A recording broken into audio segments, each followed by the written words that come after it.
What is spoon theory? Am I a spoonie? Do we all have limited spoons? Where do our spoons go? And can we increase our spoons?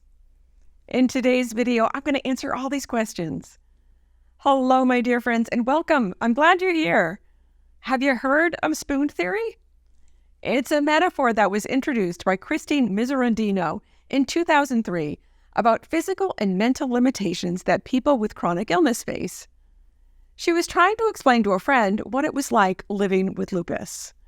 They were eating at a diner at the time, and Christine grabbed all the spoons off the table and the neighboring tables and handed her confused friend a bouquet of spoons. She then explained that living as a person with chronic illness involves choices every day, and that we have to really think about things that most people don't need to think about. She asked her friend to start to list things she did each day. The friend started with, I get up, shower, and get ready for work. Christine stopped her and said, hold on, not so fast. First, you need to open your eyes and realize you didn't sleep well because of your symptoms. So you need to drag yourself to the kitchen, grab something to eat so you can take your meds so you can function enough to get into the shower. And she took a spoon from her friend. Showering, shaving, and washing her hair, took another spoon.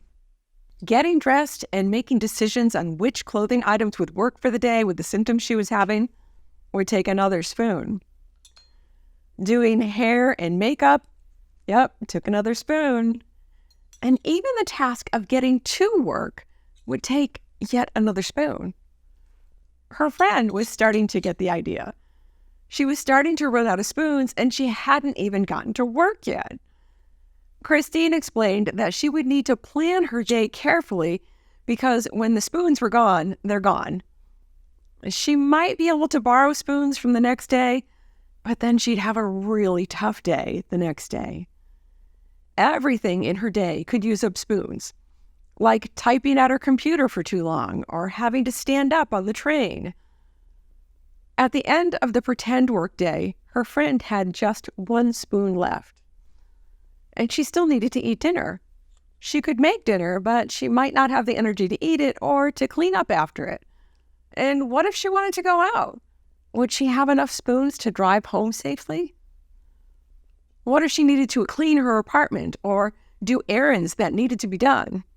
All of these would use up more spoons. Can any of you relate to this?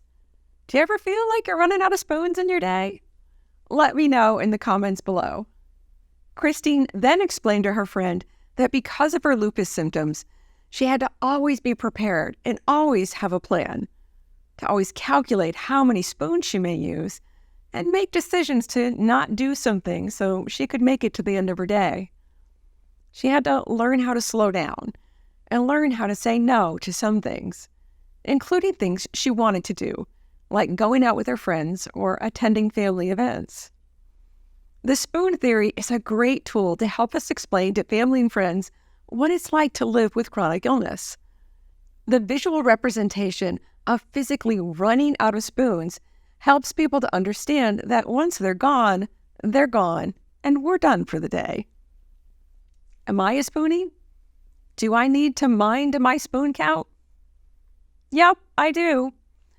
Over the years, I've learned that there are things that I need to change. One example is I now know that I can't stay out late or I'm going to pay the price.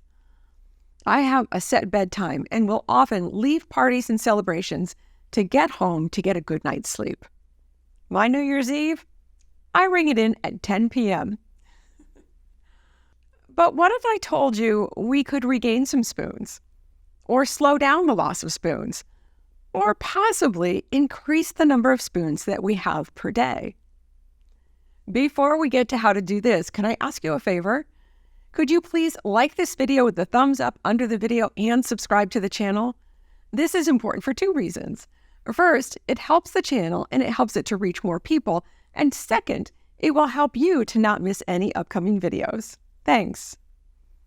Okay, so how can we increase our spoons and slow their loss? Here are my tips to help you increase your spoons. Let's go through the day. When we wake up, we can start with drinking a large glass of water.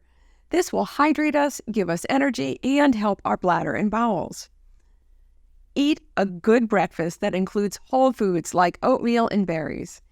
Eating more whole foods will reduce inflammation, fuel us with nutrient-dense foods, and help us to have healthier guts.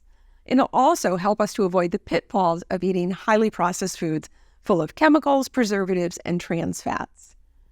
Next is meditation. Taking 20 minutes each morning to do a guided meditation will reduce stress and help us to manage stress throughout the day. Next is to take a short walk or do a quick workout. Exercise can increase our energy, endurance, and strength. All of these are spoons. Next is taking a cool shower. Many people with MS have heat intolerance, and showering in hot water can cause us to feel increased symptoms like fatigue, spasticity, and cog fog. So keep it cool. Throughout our day at work, we can implement some self-care.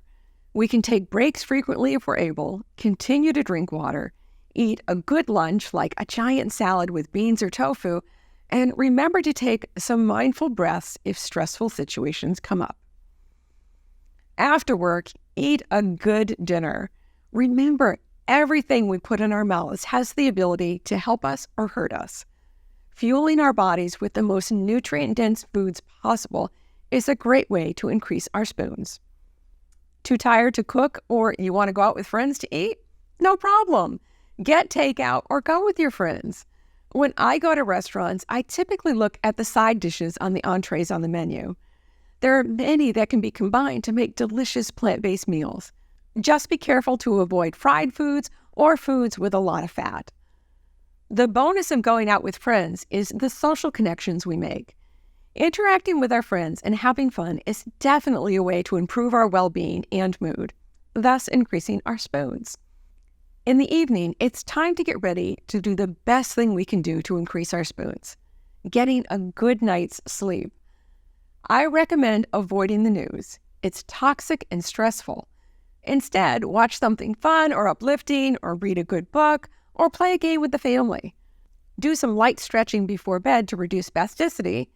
Start to dim the lights in the house to signal to your body that it's almost time to sleep. Avoid eating too close to bedtime so our guts are not busy digesting all night. And leave the screens out of the bedroom. The light from our phones, tablets, and TVs signal our brains to be alert and awake. Oh, and make sure the bedroom is dark as possible and turn down the temperature a few degrees at night. This will help too. Getting 7 to 8 hours of sleep each night will give us more spoons for the next day. Implementing changes into our daily habits can help us conserve our spoons or increase our spoons. Do you have tips to share on conserving or increasing spoons? Let me know in the comments below. I love hearing from my viewers. To see more on living well with MS or chronic illness, watch these videos next. Please like the video, subscribe to the channel, and subscribe to my newsletter using the link in the description. Until next time, be well.